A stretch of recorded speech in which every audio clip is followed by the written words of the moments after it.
eyes were turned in the same direction, out over the sea.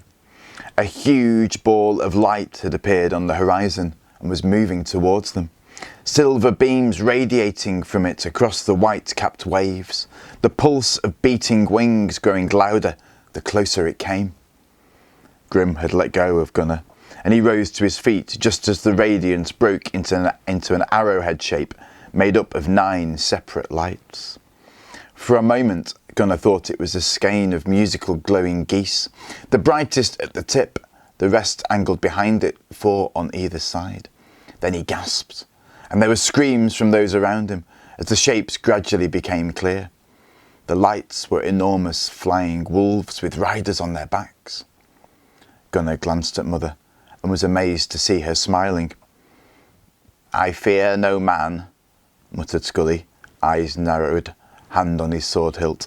"But what monsters are these? This must be a dream or some kind of madness." "It's neither," said Mother, turning to glare at him. "Don't you recognise them from the old stories, you fool? Don't you know who they are?" Her voice rose until it almost cracked. "They're coming! Odin's Valkyries are coming!" Gunnar knew about the Valkyries. They were Odin's shield maidens, legendary beings who rode winged wolves. In the old tongue, their name meant choosers of the fallen, and Odin sent them to collect the bravest men, any warrior who fought against great odds and was killed with a sword in his hand. The Valkyries carried them to Valhalla, the hall of fallen heroes, where they would feast until the day of Ragnarok, the terrible reckoning at the end of time, when they would fight for Odin against the forces of darkness. Now Gunnar understood why Mother was smiling. The Valkyries were coming for the only man who had died a true hero's death that night. At last, the beating of enormous wings filled the air above them, and the giant wolves swept down to land. The flames in the longhouse had begun to subside, but now there was a greater brightness, the wolves and their riders giving off an eerie shimmering glow as they reached out to touch everything with silver, even the trees in the forest and the high snowy peaks of the distant mountains. The wolves were creatures of nightmare, each the size of a horse, but with bristling grey pelts and huge leathery wings. Their eyes glowed red, and blood dripped from their muzzles as if they had come from some ghastly carrion feast, which might have explained the foul odour they brought with them. They swished their tails, snarling and showing their glistening fangs, swinging their massive heads from side to side, tugging at the reins held by the riders. The Valkyries were an even more terrifying sight than the wolves. Gunnar felt a chill of fear as he studied them. 9 tall women warriors in black chainmail and black cloaks, all holding red shields and spears with leaf-shaped blades, the points sparkling like stars. Their faces were completely hidden in black helmets, with visors in the shape of a raven's curved beak.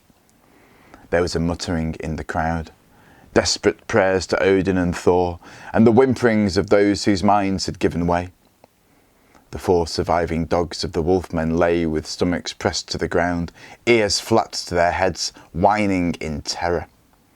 The leading Valkyrie dismounted and walked over to Father's body. She took off her helmet, and Gunnar gasped as her coldly beautiful face was revealed. Her long black hair had the glossy sheen of a raven's wing, and her eyes were like 2 dark pools. "I am Brunhild, Queen of the Valkyries," she said, her voice echoing in Gunnar's head. "Who speaks for this warrior? Who will tell me his name?" For a long moment, no one dared reply. The only sounds, the steady crackling of flames and the whining of the dogs. Gunnar stepped forward. Brunhild turned to face him, her eyes boring into his, but he stood his ground, meeting her eyes with his head held high, refusing to show he was scared. "I speak for my father," he said. "I am Gunnar Bjornsson, and he was."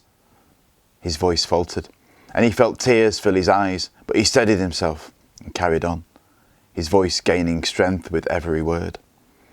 "He was Bjorn, son of Sigurd, holder of this steading that has been ours since before remembering, and that coward had him murdered." Gunnar spat out the last part and pointed an accusing finger at Scully. Brunhild swung round to stare at the man. Grim and the rest of the wolfmen had backed away, their faces masks of terror. Scully was left alone with Gunnar and Mother, Father's body beside them, but he met Brunhild's gaze too. "It was battle, not murder," Scully said, shrugging. "He gave as good as he got."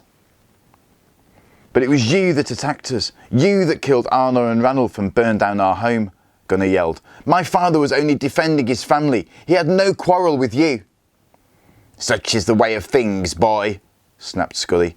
"Man is to wolf to man." "But what you did was a crime," said Gunnar, turning to Brunhild. "Aren't you going to punish him for it? Isn't that what the gods are for?" "We are servants of the gods, not gods ourselves," said Brunhild. "We take fallen warriors to Valhalla. You must pray to Odin for anything more." Gunnar stared at her, desperately trying to think of something he could say that would make her help him. For the briefest of instants, he thought he could see a softening in those cold raven eyes, but he couldn't be sure. "Come, Gunnar," said Mother. "We must let them take your father." He looked at her, and she smiled and kissed his forehead. Gunnar gave in, and Mother and son stood next to each other, their hands clasped. "Sisters, lift up the fallen warrior," said Brunhild. The Valkyries dismounted and lashed their spears together, covering them with their cloaks to make a bier. They raised father from the ground and placed him on it, breaking off the arrow in his chest and laying Deathbringer there, folding his fingers around the hilt. At last, Brunhild and her Valkyries climbed into their saddles. "Wait!" said Gunnar. He ran over to Brunhild and grabbed her reins, gazing up at her as she towered above them on her wolf. The creature growled softly and shook its huge head. "Scully ordered Grim to kill me just before you came," Gunnar said quietly. "How can I save myself?" Brunhild stared down at him. "This might be your day to die, or it might not. Only the Norns truly know what your fate will be in this world, Gunnar. But now is the moment when you must say goodbye to your father."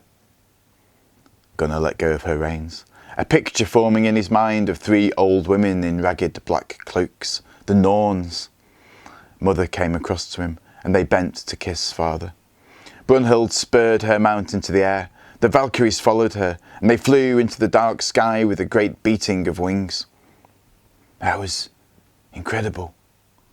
Amazing," muttered Grim, shaking his head and staring at the glow on the horizon. He moved forward to stand beside Scully. "I never thought I'd see anything like that and live to tell the tale." "And just what kind of tale will that be, Grim?" said Scully. "One about how brave you were? It had better not be. You and your lads behaved like a bunch of frightened girls. It was only me and the boy who stood up to them." "So, you don't want me to kill him?" said Grim, looking puzzled. "Did I say that?" muttered Scully. "The boy definitely takes after its father, which means I want him dead more than ever. Get on with it, Grim." "Yes, of course," spluttered Grim. "You men, hold the boy." Gunnar went cold as the nearest 2 wolfmen moved towards him. Then he sighed. What was the point of struggling? Maybe it was better to give up, to end all this anguish. Grim was advancing, dagger in hand, and Gunnar could almost feel the steel blade slicing into his throat already. Then Mother grabbed a knife from the belt of the nearest wolfman and slashed at Grim with it, an arc of blood spraying from his cheek. Scully and the other wolfmen stared at Mother with their mouths open. "Run!" she screamed at Gunnar, their eyes locking for an instant, and he knew she was giving him what might be his only chance to live.